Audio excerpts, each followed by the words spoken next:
नमस्कार, मैं हूं आपके साथ ज्योति कन्नौजिया। आइए नजर डालते हैं दिन भर की फटाफट खबरों की ओर।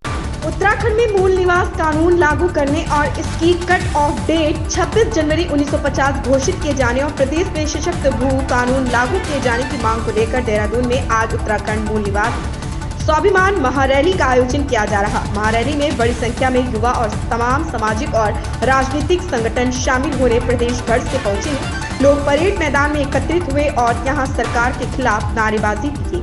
रैली परेड ग्राउंड में एकत्र होकर लोग रैली की शक्ल में कॉन्वेंट स्कूल से होते हुए SBI चौक, बुद्धा चौक, दून अस्पताल, तहसील चौक होते हुए कचहरी स्थित शहीद स्मारक पहुंचेंगे। इसके बाद यहां सभा का आयोजन किया जाएगा। स्कूल कॉलेज के बच्चों की सेहत सुधारने के लिए विद्यालयों में स्वास्थ्य क्लब स्थापित किए जाएंगे। शिक्षकों के सहयोग से स्थापित होने वाले इन क्लब में उनको खान पान संबंधी आदतों के विकास, बच्चों को स्वस्थ भोजन, श्री अन्न के फायदे आदि के बारे में जागरूक किया जाएगा।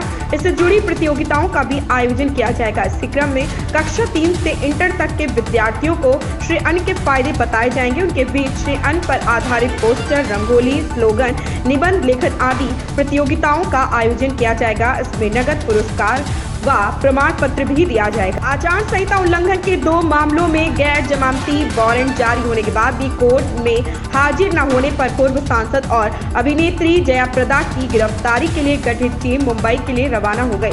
मुंबई में नाम मिलने पर टीम दिल्ली जाएगी। जल्द ही पूर्व सांसद को गिरफ्तार कर कोर्ट में पेश किया जाएगा। पूर्व सांसद जयाप्रदा के खिलाफ आचार संहिता उल्लंघन के दोनों मामले वर्ष 2019 के लोकसभा चुनाव में दर्ज किए गए थे।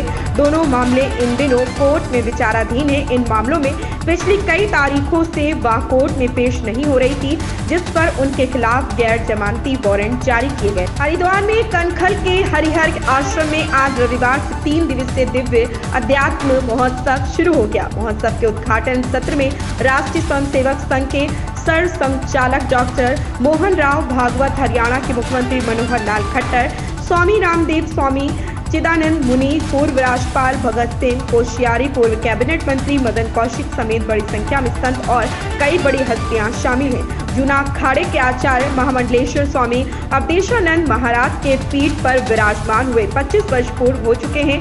इस उपलक्ष्य में हरिहर आश्रम में भव्य आयोजन किए गए। सुबह विशेष पूजा अर्चना भी की गई। आपदा के 5 महीने बाद मनाली का पर्यटन फिर यौवन पर है। नववर्ष और क्रिसमस ने आपदा से मिले जख्मों पर मरहम लगाने का काम किया है। क्रिसमस और नववर्ष के लिए मनाली 70% तक पैक हो गई है। पिछले सप्ताह की तुलना इस बार पर्यटकों की संख्या 2 गुना बढ़ गई। खास यह है कि विंटर कार्निवल इस बार क्रिसमस और नववर्ष का जश्न पर्यटकों के लिए यादगार बनाने जा रहा। क्रिसमस पर्व का दिन के समय माल रोड पर महानाटी होगी।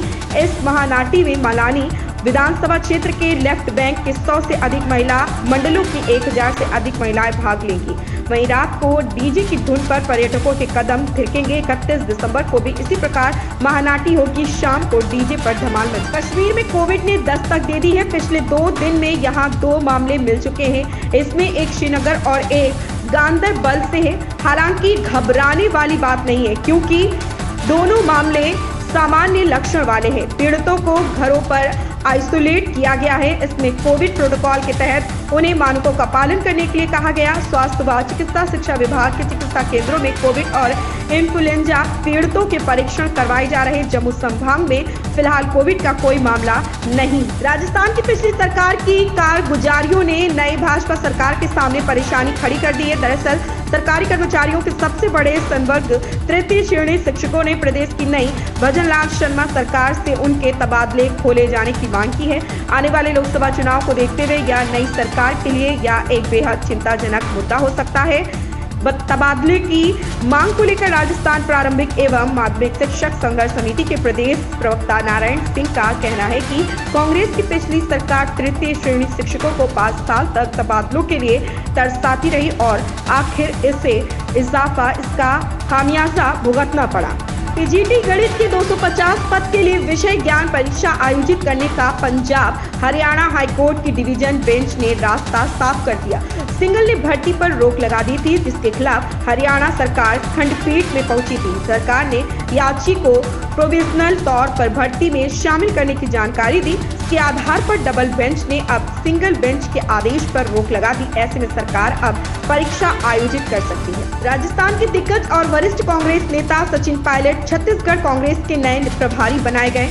वहीं कुमारी शैलजा को इस पद से हटा दिया गया। विधानसभा चुनाव में कांग्रेस की करारी हार के पार्टी हाईकमान ने ये फैसला लिया। विधानसभा चुनाव में हार के 20 दिन बाद कांग्रेस अध्यक्ष मल्लिकार्जुन खड़गे के आदेश पर पार्टी के जनरल सेक्रेटरी के.सी. वेणुगोपाल ने इस संबंध में आदेश जारी किए। छत्तीसगढ़ विधानसभा चुनाव में हार के बाद पार्टी के स्थानीय नेताओं और पूर्व विधायकों ने शैलजा के खिलाफ दिल्ली में पार्टी हाईकमान से शिकायत की थी। उन पर चुनाव में पैसे लेकर टिकट देने के आरोप लगाए थे। इतना ही नहीं, इस संबंध में पार्टी को जरूरत पड़ने पर सबूत भी देने की बात कही। छत्तीसगढ़ के मुख्यमंत्री विष्णुदेव साय ने आज शनिवार को नई दिल्ली में प्रधानमंत्री नरेंद्र मोदी से मुलाकात की। इस दौरान छत्तीसगढ़ के विकास, प्रगति और जनहित से जुड़ी विभिन्न जन कल्याण योजनाओं के संबंध में विस्तार से चर्चा की। मुख्यमंत्री ने कहा कि राज्य सरकार प्रदेश में सेवा, सुशासन, जन कल्याण और विकास के नए आयाम स्थापित करेगी। प्रधानमंत्री को मोदी की गारंटी पर छत्तीसगढ़ सरकार की ओर से लिए गए त्वरित निर्णय और पहल की जानकारी दी। इन खबरों में बस इतना ही। बने रहें हमारे साथ।